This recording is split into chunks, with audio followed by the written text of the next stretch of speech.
وہی ہے اللہ جس کے سوا کوئی معبود نہیں، جو ہر چھپے ہوئے اور کھلے ہوئے کا جاننے والا ہے، اور وہی بڑا مہربان نہایت رحم والا ہے۔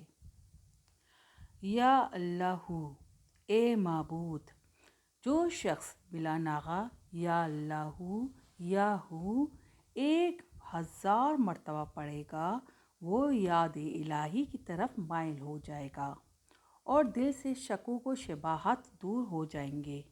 اگر لا علاج مریض ہو تو اسے وظیفے کی بدولت انشاءاللہ تعالی مکمل صحت یاب ہو جائے گا۔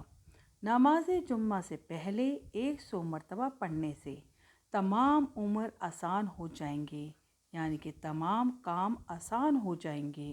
جو شخص ہر نماز کے بعد 100 مرتبہ پڑھنے کا معمول بنا لے تو وہ کچھ عرصے بعد صاحب کشف ہو جائے گا۔